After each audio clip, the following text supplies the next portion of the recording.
আমাদের একটাই লক্ষ্য, মাননীয় প্রধানমন্ত্রীর নেতৃত্বে ত্রিপুরার সর্বাঙ্গীন বিকাশ। মহারাজা বীরবিক্রম কিশোর মানিক্যের যে স্বপ্ন, সেই স্বপ্নকে সাকার করার জন্য আমাদের ত্রিপুরা পার্টি और ভারতীয় জনতা পার্টির যে মিলন, এবং সেই মিলন নিশ্চিত ত্রিপুরার শান্তি, সমৃদ্ধি এবং ওভারঅল ডেভেলপমেন্ট।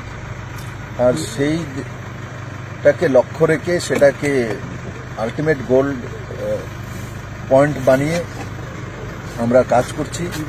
আর আজকে আমি মহারাজ প্রদ্যুৎ কিশোর মানিক্য এবং ওনার পরিবারের সঙ্গে বসেছিলাম।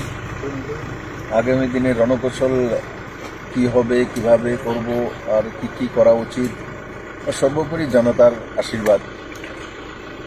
আমরা সবাই মিলেমিশে এই ইলেকশনে যোগদান করব। 2টি লোকসভা সিট যাতে বিপুল ভোটে জনতার আশীর্বাদ নিয়ে আমরা মাননীয় প্রধানমন্ত্রীর কাছে পৌঁছে দিতে পারি, সেটার বিষয়ে বিস্তারিত আলোচনা হয়েছে। আমার বিশ্বাস যে ত্রিপুরার মানুষ মোদীকে তৃতীয়বার প্রধানমন্ত্রী চাইছে, আর সারা ত্রিপুরা মোদীময় আছে। আমি আপনাদের মাধ্যমে ত্রিপুরাবাসীর কাছে বিনম্র প্রার্থনা করছি যে এই 2টা সিটে আপনাদের আশীর্বাদ চাই, আপনাদের ভালোবাসা চাই, আপনাদের সহমতি চাই। স্যার, পূর্ব ত্রিপুরা আসন নিয়ে কোনো রকমের আলোচনা কি হয়েছে? পূর্ব ত্রিপুরা আসন যখন পার্লামেন্টারি বোর্ডের ডিসিশন হবে তখন সিদ্ধান্ত হয়ে যাবে।